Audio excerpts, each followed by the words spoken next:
channel Cerita Ibunya Irli. Hari ini saya akan berkisah tentang Rasulullah Shallallahu Alaihi Wasallam. Apa sih kisah yang akan saya kisahkan? Kisah tentang Rasulullah yang memiliki wawasan dagang yang sangat luas. Nah, seperti apa kisahnya?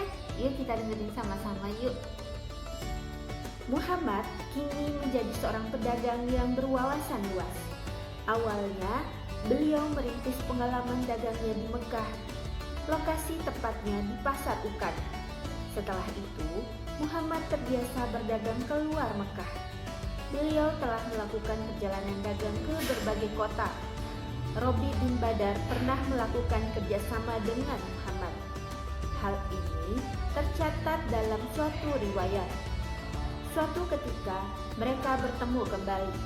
Muhammad bertanya kepada Robi bin Badar,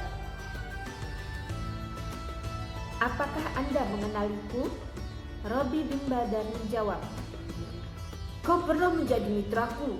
Engkau adalah mitra terbaik.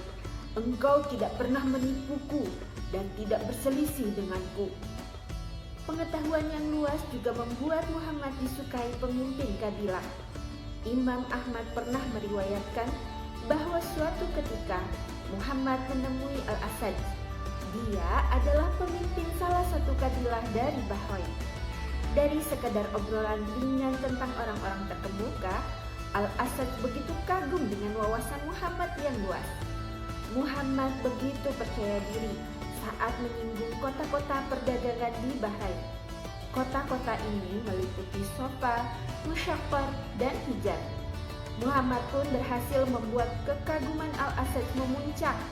Al-Asad sungguh kagum akan wawasan geografis dan pengetahuan Muhammad tentang pusat-pusat perdagangan. Dengan sikap takjub, Muhammad berkata kepada Al-Asad, "Saya mendapat kesempatan menjelajahi negeri Anda dan saya telah diperlakukan dengan baik." Seketika itu, senyuman Al-Asad semakin lebar.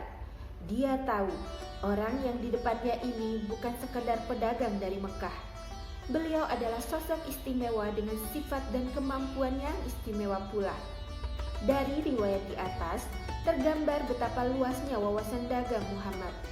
Selain berwawasan luas, beliau juga sangat jujur. Kecerdikan dalam mengambil peluang juga menjadi penentu keberhasilannya dalam berdagang.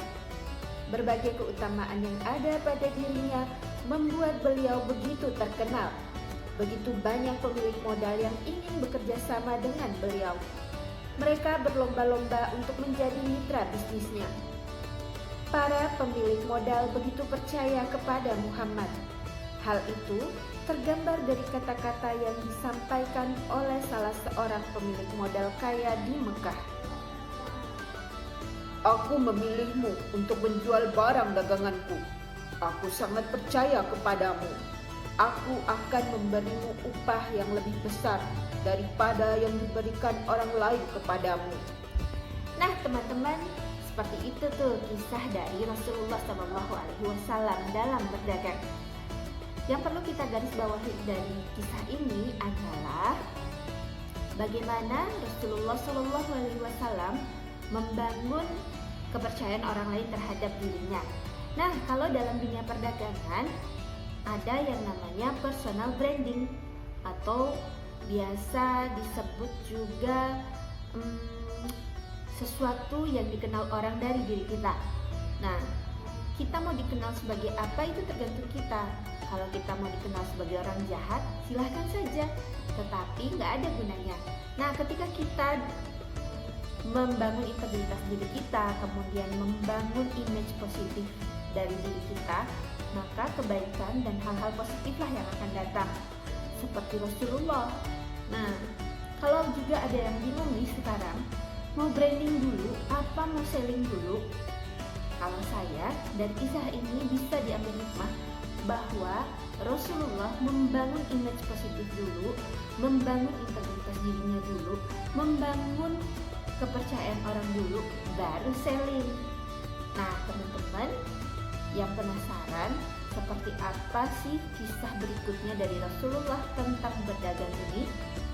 Tunggu aja ya di channel saya.